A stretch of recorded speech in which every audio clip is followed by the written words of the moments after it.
মেজেংগা পাতেৰে পাতত দিয়া মাছ খাওঁ বলক। মাছ পাতত দিবৰ কাৰণে কেইটামান সৰিয়হ পানীত তিয়াই ৰাখিছিলোঁ, আদা নহৰু দি পেলাই পেষ্ট বনাই ল'লোঁ। এইপিনে 3টা পাভ মাছ, এটা ভাঙোন মাছ ইয়াতে দি পেলাই সৰিয়হৰ পেষ্টখিনি, কণ বিলাহী, 4-5টা কেঁচা জলকীয়া, অকণমান হালধি, সোৱাদ অনুসৰি নিমখ, কেইটামান নৰসিংহৰ পাত আৰু অকণমান মিঠাতেল দি পেলাই ভালদৰে এয়া সানি লৈছোঁ।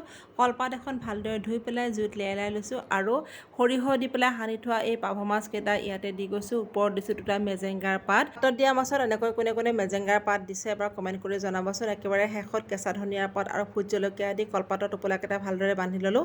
আনহাতে গেছৰ ওপৰত কেৰাহী এখনত পানী গৰম হ'বলৈ দিছিলোঁ। তাত এটা ষ্টেণ্ড দিছোঁ। ষ্টেণ্ডকেইডালৰ ওপৰতে কলপাতৰ টোপোলাকেইটা দি ঢাকনিখন লগাই দিছোঁ আৰু 5 মিনিট পাছত ঢাকনিখন গুচাই পেলাই মাছৰ টোপোলাকেইটা আকৌ এবাৰ ওলোটাই পেলাই দি দিছোঁ। পাতত দিয়া মাছ নাইবা যিকোনো বইলত যদি মেজেংগাৰ পাত দিয়ে খাবলৈ বহুত বেছি সোৱাদ হয়, লগতে খুব ধুনীয়া এটা গোন্ধ ওলায়। আজি দুপৰীয়া সাজত এনেকৈয়ে খালোঁ। ভিডিঅ'টো চাই কেনেকুৱা পালে কমেণ্ট কৰি জনাব। আজিলৈ